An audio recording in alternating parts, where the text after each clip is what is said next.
करवा चौथ के उद्यापन में लिखा है, आप लोग करते होगे ना करवा चौथ का व्रत, उसका जब उद्यापन होता है तो एक थाली में 13 जगह पर 4-4 पूड़ी रखी जाती है। आप लोगों को तो मालूम होगा, आप लोगों ने करा होगा करवा चौथ का उद्यापन। एक थाली में 13 जगह पर पूड़ी और सीरा, सीरा मतलब हलवा रखा जाता है। और रखने के बाद में उसके ऊपर एक पत्तल रखकर उस पर सुहाग का वस्त्र, साड़ी, 5 वस्त्र, सुहाग सामग्री सब उस पर रखी जाती है। और रखने के बाद में हाथ में कंकु, चावल, हल्दी लेकर, संकल्प लेकर उस थाली पर से घुमाया जाता है। कामना करी जाती है, हे चौथ माता, हे करवा चौथ, हे चतुर्थी माँ, मेरे जीवन में मैंने आपका व्रत करा है, मेरे इस व्रत को स्वीकार करना, मेरा सौभाग्य का, मेरा मांग का सिंदूर, मेरी भाल की बिंदी, मेरे हाथ का चूड़ा, मेरी पाँव की बिछोड़ी, इसको अमर करना माँ। और जो ये वस्त्र मैं दे रही हूँ, इस वस्त्र को मैं जो प्रदान कर रही हूँ चौथ माता, इसको स्वीकार कर कर मेरी भी चुनड़ी को लाल बनाए रखना। तब उस साड़ी को, उस वस्तु को, उस सामग्री को उठाकर घर की वृद्ध सास को, जो घर में सासू होती है, उसको दिया जाता है। सास नहीं हो तो किसी सौभाग्यवती नारी को दिया जाता है।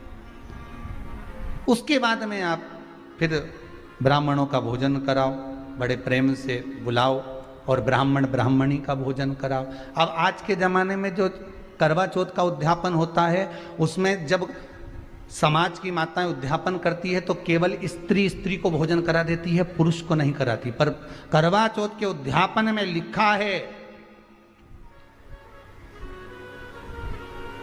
कि ब्राह्मण का भोजन होना चाहिए, उसके साथ सौभाग्यवती नारी आए, उसकी पत्नी। पर अपन ने तो सोचा कि चौथ माता का उद्यापन है तो केवल स्त्री स्त्री को खिला दो, उद्यापन का पूर्ण फल मिल जाएगा। नहीं,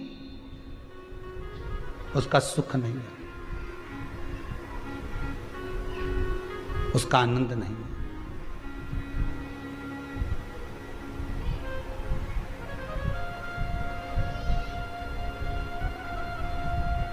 और देने का भी फल है महाराज। करवा चौथ का उद्यापन करो तो भोजन करने उसको बुलाओ जिसको जो अपने घर का हो, उसको उद्यापन में नहीं गिनो। अपने घर के लोगों तो वैसे ही भोजन करेंगे, घर का व्यक्ति तो वैसे ही भोजन करेगा ना, पर अपन ने उन्हीं को गिना। ने हमारी बड़ी जीजी के गिन लो, ने छोटी जीजी के गिन लो, ने भांजी के गिन लो, ने उसके गिन लो, ने उसके गिन लो, ने 13-14 ऐसे इकट्ठा कर लिया, ने सब ये अपने इकट्ठे हो गए, ये तो अपने हो गए। ये तो तुम उद्यापन करोगे तो घर में इनको तो जिमाना ही पड़ेगा, क्योंकि तुम्हारे रिश्तेदार हैं। दूसरे को जिमा कर जब हम दान देते हैं, दान उसको लगता है जो दूसरे को दिया गया। कई लोग कहते हैं हमने बहन बेटी के दे दिया, तो बहन बेटी क्या दान लेती है? किस पुराण में लिखा है कि बहन बेटी दान लेती है? हमको वो भी बताना कि बहन बेटी दान लेती है, क्योंकि बेटी तो खुद कन्यादान में जाती है। बेटी का कन्यादान होता है, वस्तु का दान नहीं। बेटी खुद दान में दी जा रही है, कन्यादान में। बेटी कभी दान नहीं लेती महाराज, बहन बेटियां कभी दान नहीं लेंगी। और बहन बेटियों को कह भी देना चाहिए, अगर भाभीयों ने बोले कि हमने जीजी को दान है, दान मान नहीं ले रहा है, देना हो तो ठाठ से हमारा हक दे रही हो। हम साल भर में आते हैं तो राखी पे साड़ी दे रही हो, ये हमारा हक है, क्योंकि हमारे मकान में रह रही हो, हक दे रही हो, दान नहीं। दान देना है तो पंडित जी के दो, दान देना है तो ब्राह्मण को दो, गौ माता को दो।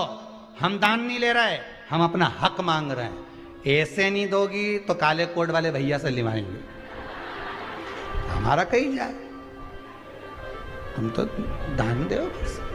अब तुम क्यों नहीं, तो तुम, हम तो दान दे रहे हैं, बहन बेटी के दान दे रहे हैं, तो बहन बेटी कोई दान ले क्या? बहन बेटी के कई पड़े हैं तुमसे दान मांगे? इतना बहुत तो वो खुद दान करिया है, कई दान ले भाई, वो तो हक ले रही है, दान नहीं, दान नहीं मांगे।